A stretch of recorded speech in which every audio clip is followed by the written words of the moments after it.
start today's lesson. We're working on the Kimura from the full guard. Okay, it's a very versatile position, not only as a submission, but as a means of control. We talked about it a few weeks ago about using the Kimura just to keep somebody pinned to the floor. All right, so you have a lot of control with it. So don't think of Kimura as necessarily a submission by itself, but think of it as a controlling position where you can chain movements together, sweeps, submissions, and just positional control. Okay, so we're going to start by just learning the Kimura on a template. So like a perfectly person that's working with you. He's not trying to resist at all. Okay, so we're going to start here in the full guard. If I have John in my full guard, okay, legs wrapped up, he's just going to put his hands pretty much more or less in front of his knees, give or take. Okay, just to start off with this template. Okay.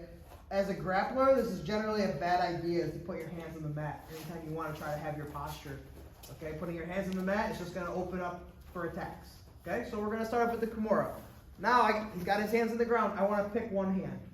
Okay, I got to pick an arm to attack. So I'm going to control the wrist. Okay, notice how I move my shoulders away a little bit. It allows me to not have to keep my elbow open when I grab his wrist. If I try to stay square at him and I try to grab his wrist, see how my elbow's open? Right, it's going to be a lot weaker. Okay. So all I do is I like to kind of stretch my body away. It allows me to get it with a nice straight arm. I just feel like when my elbows are closer to my body, I'm in a better position. Okay. Now I want to drop the opposite foot onto the mat, making sure that my guard stays relatively close. Okay, I don't want to like put my foot to the mat and leave all this space right here. So if you are going to open your guard at all, just try to think about keeping your knees relatively tight. So I just put my foot on the ground, but he can still feel my knees on the inside of his ribs. Okay. All right. Now what I want to do is I want to get up to this elbow. Okay. It makes it easier if I do a little half a shrimp with that foot. Now I can rock up to my elbow and I can go over top of his shoulder here. Okay, notice how I lifted my hips into him. I'm not trying to do it from this position right here. There's a lot of space between my hips and his. It's no good. So as I rock up to my elbow and clear his shoulder line, right, I'm lifting my hips off the ground with this left foot. Okay, see how it closed off all that space? Perfect. Now that reaching arm is going to weave over top of his tricep and then come through. Okay, if I can't grab my own wrist, it's fine. Don't worry about it. Just think about controlling that tricep area, and then this grip will come. Okay, but if you can grab it, awesome. If not, no big deal. Just make sure you're wrapping and you're nice and tight right here. Even just put my fingers on it, that's perfect. That's all I need. Okay. Now from here, I need to attack the shoulder. Okay, so I need to create a perpendicular angle. All right, so what I don't want to do is I don't want to pull him straight down and now have his body weight all on top of me. See here? All right, now I'm not at a good angle to hyperextend the shoulder. It's all arms right here. Okay, so if I go back a step, boom, when I get here, okay, what I want to think about doing, like right now, more or less my right hip is pointing to the floor, okay? I want to maneuver my body so that my left hip is on the floor and I want to have my body weight over here, okay? What it's going to do is it's going to, when he basically breaks his posture and face plants, none of his weight is going to be on top of me. Okay, so here's what it looks like. Okay, now I'm more or less on my left hip. Okay, notice where his body weight is, all over here. I got nothing on top of me. All it is this control arm. Okay, go back a step, please. In that movement, I usually am able to find that double wrist lock, that grip. So it's here, 1, 2, 3, sit up and wrap. See how I can't get it? When I go and do the rotation, I kind of like think about like punching this wrist up to the ceiling, and it's going to allow me to get my grip. So here it is, right here. Now I find the grip. From here, usually I will let go of the thumb and turn it into like a monkey grip. Okay, lock up my guard, make sure that I have a good angle on him. I want to keep his tricep and elbow pinned to my chest, and I want to rotate with my shoulders and hips. I don't want to get here and just start to muscle with my arms, stretching his elbow away. Okay, I can still probably finish it sometimes, but this is better. I pin it close to the chest, and now look, I rotate with my shoulders, and I get the hyperextension. Okay, so basically I'm a chicken wing. Right? You want to put the person in a chicken wing. If you can, put it right on their back. All the way to the far ear is your line that you're trying to kind of hyperextend his shoulder. Let's go back. Holding. Hands on the ground, okay? In a grappling sense, okay? If he has his hands in the area, I can just use my hands and just shuck his hands over, and then I can attack from here if I want to, okay? But we're just kind of starting off at a template. So control the wrist, opposite foot goes to the floor. Hip out, sit up, and connect my hips to his. I want to turn my hips. See the motion right here of my hips? As I pull them down. Boom. Down here. Got my guard closed. All right, my guard's not open. He's going to start to roll out. So I don't want to give him that option. So I close my guard. And now I'm here. Okay. Pin it to my chest. Rotate. Think about dropping the elbow down onto his shoulder. That's another little tidbit right there. So the elbow comes down on the shoulder as I rotate. Right there. And it's a really good control position because I can gain compliance very well. It's very difficult for the person to do anything. Okay? Any questions? All right, let's give it a shot. Okay? Okay, time, guys. Good. So now let's look at it in kind of more of a self-defense situation, okay? Let's assume that when the person's in our guard, we were able to pull them down into phase one, right? Wrap the head, wrap the arm, and we're going through our punch block series there, okay? So John's down. Okay, let's say I tried to punch John, and he pulled me into the punch block series, okay? Let's start from here. All right, I'm here. All right, I go to throw a punch. He pulls me in, and he goes to his punch block series. Wrap around. Okay, from here. Good. Okay. Sometimes you get the reaction from the person. They're gonna put their hands on the ground. They're gonna stay tight, stay tight. They're gonna try to lift their posture, right? This is what's gonna happen sometimes. You see how John stays nice and tight to me, and he rode me up with it. So he's using my energy to help pull him up. Okay. So this is the position that we're working in right now. Okay. Everybody see what I'm doing on top? John's just staying nice and tight. Perfect. Okay. Switch. Remember, when I'm here, he's trying to swim inside, I'm re-swimming, he's getting frustrated, it's not working, so maybe he just pushes off the ground just to try to like slam you. If you do that, they like kind of pick you up a little bit off the ground, they try to slam you, you'll see it. Okay, this is the kind of the position that we're working in. Okay, it's very important that I stay really strong on that head control, okay? Because the other arm, you can guess where we're going to the Kimura, so that hand is going to be traveling and finding the wrist. So it's really important that we stay nice and tight with that head control, okay? Let's say he's down, yeah, I've already got him here. I've already done my swimmings and all that stuff, okay? He's pushing out the ground like that. Yeah, perfect. All right? So from here, what I want to do is I want to travel to the wrist, then the foot goes to the ground. Those two things happen at the same time. So come back down. After I put my foot on the ground, I'm going to loop over his head and attack the Kimura, okay? So we're here. He starts to push away, and we're here. Right here. See how my foot and hand went to the floor at the same time? Now this loops over the head, and now I'm going for the Kimura, right for here. Again, I don't have his wrist. I don't care. All right? Sometimes I use my hip, and I actually drive it in this direction. It's going to move his hand out of the way, right? It's going to allow me to break that line so he can bend his elbow. So here, it's fine. I can't grab my elbow. It's fine. Right there. Now this is usually where I'll let go of the thumb, and I'll grab my own hand. Lock up my guard. Right, and again, it's right here. I just need to make sure that his elbow is bent. It doesn't need to be a perfect chicken wing. It doesn't need to be like completely packed, okay? But it's faster acting if it is. But the big thing is just keeping this elbow pinned to my chest here. Now his arm is more or less at a 90 degrees. It's okay. I can still do it. So I don't have to get here first before I start to add rotation. No, it's fine. Right here. If his arm is like straight, now it's going to be tough. So I want to make sure there's a bend to the elbow. Pinch it nice and tight. And notice how my left elbow was really pulling down. Really pinching and clamping down. And now I'm adding the rotation. Right? At the end, if you need, you can use this hand to push away a little bit. Okay? You can get here, and then I can use this hand to push. But realistically, it's best if I just do 100% shoulder rotation. See? Everything stayed pinned right to my elbow and chest area. Okay, so it's just doing it off of like a more realistic self-defense scenario. Okay, got the guy wrapped up. He tries to swim inside. You keep re-swimming. He's getting frustrated, so he's just kind of try to pick you up and slam you. All right, you guys know what I'm talking about? Mm-hmm. Okay, so one more time.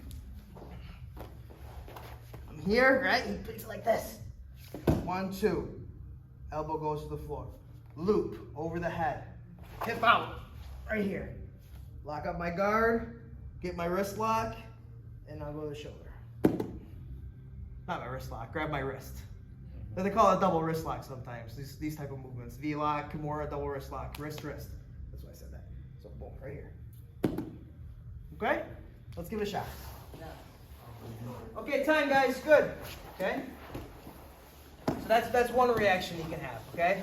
Developing the sensitivity to know how much he's actually pulling away, it presents itself like a sweeping opportunity. Okay? Because sometimes the person has so much posture that it doesn't make sense for me to try to fight that posture, break it down, and go for the Kimura. Sometimes it's better to go with the direction he's going, okay? And that's where the sweep comes into play, okay? If he postures up so much that I feel like the Kimura is not a waste of time, but I have to put a lot more effort into the Kimura, I'm going to rather go for the sweep, okay?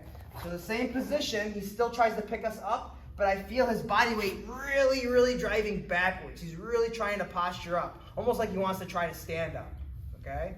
So it doesn't, if all of his body weight is going this way, to attack the Kimura, I got to do a lot more work to get him to kind of go back down to this broken posture position. So instead, it presents an opportunity to sweep the person, okay? So the same idea, we're going to start in that phase one. He's going to try to pick us up and pull his body weight back. But now I want the person to really, really posture back. So if John's down, before when we did it, it was like here, right? Now I want you guys on top to go like this. Hold tight. You see the difference? Now John can still go for the Kimura. Go for the Kimura. Right? But you see how I'm going this way? My body weight is going extremely that way. So instead, yeah, he's going to go for like a hip bump. We'll go over it in just a second. But that's the idea. That's the reaction I want from the top guy. I'm pulling back so much, it doesn't make sense for John to keep trying to bring me back in the other direction to get the Kimura, okay? So here's the move now. Okay. I'm here. I'm nice and tight. Okay. Guard, pulling my knees to. Now he pulls back more. Yes, right here. You see? Now from here, I have the space to not put my elbow on the ground, but to put my hand on the ground. At the same time as the opposite foot. The same as the Kimura. Okay. Now I'm gonna loop the head, and I'm just gonna control his armpit, like this tricep area. I want to pin this arm to my chest. I don't want to give him the ability to put his hand out and post. You see? That's going to stop the sweep. It's a post. So I pin it right here. Just at the tricep, the elbow, and I pin it. He's only got the mobility of his elbow to his wrist. So even if he straightens his arm out, it's not an effective post. Okay, now from here, I got one post blocked. What about the other post, right? If I try to go, he can maybe step with his left leg out and be a post. Go ahead. Yeah, perfect. Even just opening up his knee. It's going to stop me from being able to drive into him. So we're from here, look, I'm going to block the upper thigh, knee area, right? And I want to trap the heel on the other side. I think I'm touching his heel. Okay? So now I've blocked one post and two posts. Okay? It's very important that I keep my hips high, which is why I have to come to my hand. If I do this from my elbow, it's going to be harder. Okay? Right here. Now I want to lift my hips, and I want to add a rotational turn. Okay? So watch. As I lift my hips up, I'm going to turn and do like a 180 basically with my body. Now I'm here in a nice solid mount position, ready to attack, okay? So it's like the least resistance, path of least resistance, okay? So I could say, oh, I want the Kimura, you can work for it, but the hip bump sweep is like gift wrap to you. Right? Like he's just doing all the work for you. All I gotta do is change my hand position, and I'm gonna sweep him. He goes right here. Block, lift the hips, and rotate. I'm right here in a nice solid mount position where I can work. And I don't have to worry about somebody on top of me. Okay? One more time. You want to see it again? Yeah. Okay. So instead of going to the elbow and attacking the Kimura, we go to the hand right away with our hips nice and high. Okay? So if nobody was there, right, it's here, over the shoulder, right? I'm lifting the hips and boom. That's the motion if nobody's there. Okay? I can't just get here and expect to just turn them over. I have to get my hips up high. So he pulls back. Yes. Right here. Perfect. Chop the leg down, lift the hip, and rotate. Okay. Let's give it a shot. So, cool. All right. So the Kimura and the hip bump sweep, you can go back and forth. Right? You can attack the Kimura first. If they posture away to defend it, you can go to the hip bump sweep. You can start with the hip bump sweep, And then maybe they post their arm to stop the hip bump sweep, and you attack the Kimura. So they can go back and forth. It doesn't have to be, one doesn't always precede the other. It's whatever opportunity you see first, you take it, and then you can always follow up with the other attack. Okay? So now there's going to be another situation where you get to the Kimura grip, right? You get the arm over the shoulder, but the guy just kind of roots himself to the floor. Okay? He just becomes very, very solid. Okay? It's hard for you to move their hand at all. Right? It just feels like there's 1,000 pounds on that hand. Right? And it's hard to move it. Right? So if John were to do it more on this side. Okay, so he's here, he's holding the head, I push him up, he goes for the Kimura, and then I root myself down. Like try to finish the Kimura, go ahead, John. Yeah. See, go ahead. Yeah. See, I'm putting a lot of weight right here on this left hand. Okay? If I put all my weight on my left hand, it's going to be hard for John to take it off the ground. Okay, it's when the weight comes off the hand, is John able to move, correct his angle, and get the finish. Okay? All right? So it's right, I'm putting all my weight down here on this left hand. Okay, so anytime that happens, a lot of times, yeah, he's not thinking about his neck. Right? Both of his arms are over there, right? I know he's attacking the Kimura, so sometimes people will just forget that, hey, there's other follow-ups. Okay? So what's going to happen is John's going to use his left hand, and now he's going to wrap the guillotine. That's it, right here, not good. He wants to wrap it super tight. He wants to cut all the slack out of it. Okay?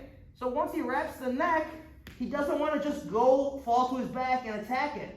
Okay? He doesn't have the right angle. So instead, after he's wrapped it, he's going to use his elbow and his post foot, and he's going to slide his butt back so that it lines up with his shoulders. Yes, you see now he's balanced?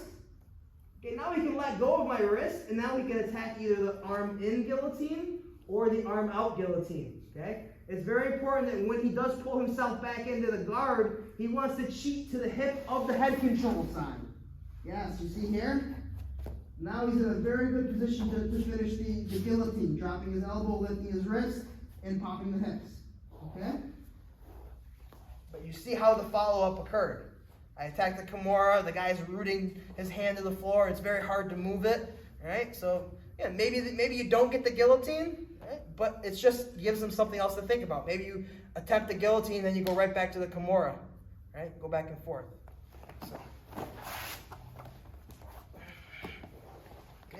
So he's here, he goes, lifts up, I go elbow, foot, over the top. Okay? I guess, yeah, it's like, I just can't move it. It's going to happen. You're going to find a guy where he just knows how to position his weight so that hand is stuck. Okay? That's no problem. Wrap the neck. All right? From here, if I need to grab my hand, but all my weight is on my elbow, right? All right? If I just let go of his wrist and I try to grab my own hand to get the choke, I'm going to fall like this. I can't finish the guillotine like this. I'm completely off my position. So instead, I use this hand, or the elbow, and I move my hips back. Now I can sit up and I have good balance. Now this hand can be free to go wherever I want. Okay, whether I like to do the arm in guillotine or the arm out high elbow, it doesn't matter. Okay, and then notice my legs. They're still kind of connected to him, right? I didn't do this position and I didn't go like this. I wrap my legs like this. See how my legs are dead? Now he's going to just step over and he's going to pass. Right? Either way, he's probably going to pass away from the guillotine, right?